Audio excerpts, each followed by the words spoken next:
शरीर में सिर्फ एक कंबल ओढ़कर एक व्यक्ति ट्रेन से हल्द्वानी की तरफ निकलता है, लेकिन टीटी के द्वारा टिकट चेकिंग के समय उस व्यक्ति को ट्रेन से बाहर निकाल दिया जाता है क्योंकि उस व्यक्ति के पास ट्रेन का टिकट नहीं था। लेकिन जैसे ही टीटी के द्वारा उस व्यक्ति को ट्रेन से बाहर की ओर निकालना और फिर ट्रेन का अचानक बंद हो जाना, ये ट्रेन हिस्ट्री में सबसे बड़ा कौतूहल का विषय था कि आखिर कैसे एक ट्रेन अचानक बंद हो सकती है। टीटी के द्वारा निष्कासित किए गए फिर से उस व्यक्ति के प्रकाश को देखकर टीटी उन्हें फिर से ट्रेन में बैठने को कहते हैं और जैसे ही वह व्यक्ति ट्रेन में बैठता है तो ट्रेन अपने आप ही चलना शुरू कर देती है। हम बात करने जा रहे हैं इसी अनजान व्यक्ति की जो बाद में बाबा नीम करोली के नाम से प्रकाश में आए। बाबा नीम करोली अपने दिव्य चमत्कारों के लिए जाने जाते थे, जिस वजह से वे भारत के जिन स्थानों पर जाते थे वहां वे लोगों की परेशानियों को अपने चमत्कारों से दूर करते थे, जिस वजह से वे भारत के विभिन्न स्थानों पर अलग अलग नाम से जाने जाते थे। लेकिन नीम करोली के नाम से वे सबसे ज्यादा विख्यात थे। जब साल 1961 के समय बाबा नीम करोली नैनीताल आए तो उन्होंने नैनीताल में हनुमानगढ़ी मंदिर की स्थापना करी और कुछ समय वहीं रहने लगे। एक बार अपनी यात्रा के दौरान जब वे भवाली के कैची मार्ग से गुजर रहे थे तब उन्हें कैची जगह इतनी भव्य लगी कि उन्होंने 15 जून 1964 के समय यहाँ हनुमान भगवान की मूर्ति स्थापित करी और तभी से यह जगह आने वाले कुछ सालों में कैची धाम बन गई। ये पहचान है कैची धाम की, जिसने उत्तराखंड के कई फेमस मंदिरों में से अपनी एक अलग पहचान बनाई, क्योंकि यह मंदिर बाबा नीम करोली के द्वारा स्थापित किया गया था। कैची धाम की ऊंचाई समुद्र तल से 1400 मीटर है, जहां नैनीताल से यह 22 किलोमीटर दूर स्थित है। कैची नाम की वजह यहाँ के दो घुमावदार मोड़ हैं, जिनके वजह से इस जगह का नाम कैची रखा गया है, क्योंकि ऊंचाई से देखने में यह कैची के समान दिखाई देते हैं, जिस वजह से इस जगह का नाम कैची रखा गया, जहाँ बाबा नीम करोली के मंदिर पर इसका नाम कैची धाम पड़ गया।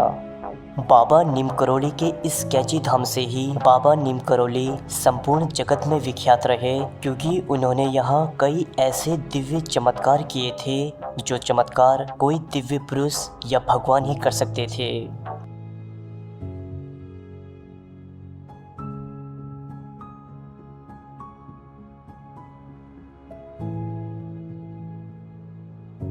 बाबा नीम करोली के वैसे तो काफ़ी चमत्कार हैं, लेकिन कहा जाता है कि भंडारे के समय जब मंदिर में घी की कमी पड़ गई थी तब बाबा के आदेश से एक भक्त मंदिर से नीचे बहती हुई नदी से एक कनस्तर पानी भरकर लाया और वह कनस्तर का पानी देखते ही देखते घी में परिवर्तित हो चुका था।